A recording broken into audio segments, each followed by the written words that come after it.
संगम में बहती लाल गंगा, योगी का दामन होता गंदा, मोहन भागवत हो जाते बौन, देश जाता टूट, मदरसे में रचा तूफानी प्लान। करोड़ों की भीड़ में वो आता, पाकिस्तान में बंटते लड्डू, मोदी का होता इस्तीफा, योगी भी रो देते, किताबों में बहुत डरावना सच। बुलडोजर की आंख में तपता भारत की जमीन पर पाकिस्तानी मदरसा, योगी ने शुरू किया ऐसा इलाज, 7 पुश्ते करेंगी याद। हमारा मकसद भारत की जनता को डराना नहीं बल्कि आँख खोलना है। महाकुंभ से पहले प्रयागराज में यूपी पुलिस को ऐसी पाकिस्तानी कुंडली मिली है जिसकी सच्चाई सुनकर योगी की रातों की नींद उड़ गई है। एक एक सबूत, एक एक दावा आपके होश उड़ा देंगे।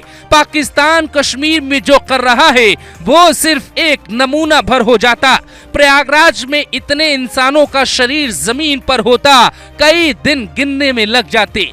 ये सब यूपी में हो रहा था जिस संगम में आप डुबकी लगाकर मां गंगा से आशीर्वाद लेने वाले हैं, उसी गंगा में कुछ लोग लाल रंग घोलने की तैयारी में थे।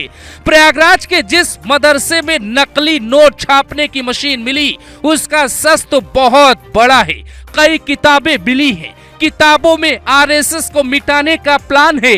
किताबों में लिखा था आरएसएस को शांत करते हैं फिर हिंदुस्तान को कुछ सेकंड में हिला देंगे। 28 अगस्त के दिन पुलिस को एक छोटी सी लीड मिलती है। कोई एक आम व्यक्ति कॉल करता है, कंट्रोल रूम यूपी पुलिस, एक मदरसे में नकली नोट छप रहा है, कई लोग हैं, कुछ गड़बड़ है। इस छोटी सी लीड के बाद आईबी और यूपी पुलिस ने छापा मारा। पहले चैप्टर में ऐसा लगता है सिर्फ काली कमाई के मकसद से नोट छापने की मशीन लगाई गई थी, लेकिन जब दूसरा चैप्टर खुला तो फिर ऐसे खुलासे हुए कि खुद डीजीपी प्रशांत कुमार, सिंघम आईपीएस अमिताभ यश और एटीएस के कमांडोज के साथ सीएम योगी को भी यकीन नहीं होता। इस एक छोटे से मदरसे में इंडिया के कई राज्यों के बदले का भाव रखने वालों को जोड़ा गया।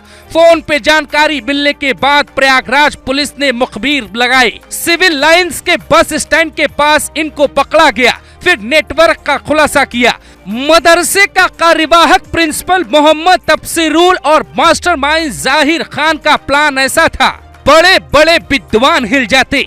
आप हमेशा पूछते हैं ना मदरसे में क्या पढ़ाई होती है, तो सुनिए पूरा सच। जाहिर खान जो सह मुख्य साजिश करता बताया जा रहा है वो इस प्रयागराज के मदरसे का छात्र है। इसके साथ एक आरोपी है जिसका नाम तफसीरुल इस्लाम है, वो भी छात्र है। मदरसे में पूरी प्लानिंग सिर्फ इस बात की थी कैसे मकसद को पूरा किया जाए। आईबी की टीम को मदरसे से जो किताबें मिली हैं उनमें एक किताब का नाम है आरएसएस देश का सबसे बड़ा संगठन। इसके लेखक हैं एस एम मुशर्रफ जो महाराष्ट्र के पूर्व पुलिस महानिरीक्षक की पोस्ट से रिटायर्ड है।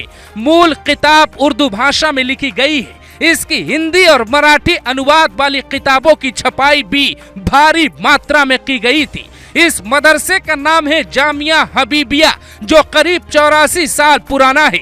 सच्चाई ये है कि ये बगैर मान्यता ये सोसाइटी रजिस्ट्रेशन पे चल रहा था। हिंदुस्तान में ऐसे कितने मदरसे किस प्लानिंग के तहत क्यों चल रहे हैं, ये सवाल भी खड़ा हो गया।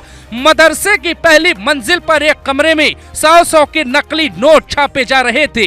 मास्टरमाइंड जहीर खान, मौलवी तफसीरुल और 2 आरोपियों को गिरफ्तार किया गया। पुलिस ने मदरसे के मैनेजर शाहिद से भी लंबी पूछताछ की। पूछताछ के दौरान उसने वो कहानी कबूली जो हमारे आपके लिए ठीक नहीं है। उधर तफसीरुल के पकड़े जाने के बाद से उसके परिवार के कई सदस्य घर से गायब क्यों हैं? चारों आरोपियों में एक ओडिशा का रहने वाला जिसका नाम जाहिर खान है, उम्र 23 साल। पुलिस जांच में पता चला कि मदरसे का मौलवी मोहम्मद तफसीरुल जिसकी उम्र 25 साल है वो गैंग का मास्टरमाइंड है। उसी ने जहीर और उसके साथियों को मदरसे में रुकने के लिए कमरा दिया था। मोहम्मद अफजल जिसकी उम्र 18 साल है वो मोहम्मद शाहिद जो सिर्फ 18 साल का है मिलकर मार्केट में नोट खपाने का काम करते थे। ये दोनों नोटों की कटिंग और साफ सफाई का काम भी कर लेते। अब तक जांच में सामने आया है कि आरोपी जनवरी 2025 में लगने वाले महाकुंभ में नोट खपाने की तैयारी में थे। वहां कुछ बड़ा करने की प्लानिंग थी। इनके ग्रुप में पाकिस्तानी कुछ लोग जुड़ने वाले थे। ये पाकिस्तान के किसी बड़े संगठन के इशारे पर कुछ जाल बुन रहे थे। अखबार, टीवी के अलावा इंटरनेट पर महाकुंभ से जुड़ी खबरें देखते थे, फिर वो पूरी रिपोर्ट किसी को सौंपते। वो किसको बताते, इसका खुलासा अभी तक नहीं हुआ है। इनके मोबाइल की हिस्ट्री में महाकुंभ से जुड़ी कई कहानियां मिलती हैं। आरोपियों को पता था कि महाकुंभ में 40 करोड़ से ज्यादा श्रद्धालु आएंगे। ऐसे भी मकसद को पूरा करने का सबसे सटीक वक्त यही होगा। उनका प्लान बहुत बड़ा था। फिर भी ये देश, यहाँ के नेता, यहाँ के लोग कहते हैं डेमोक्रेसी है, सबको आजादी है। आजादी और संविधान के नाम पर क्या हो रहा है, इसका अंदाजा पूरी रिपोर्ट के बाद आपको हो चुका होगा। अब कमेंट करिए, मन का गुस्सा निकाल लीजिए, योगी पर यकीन कीजिए, पूछिए सवाल। अखिलेश यादव से पूछिए कि क्या यहाँ भी उन्हें डीएनए रिपोर्ट चाहिए।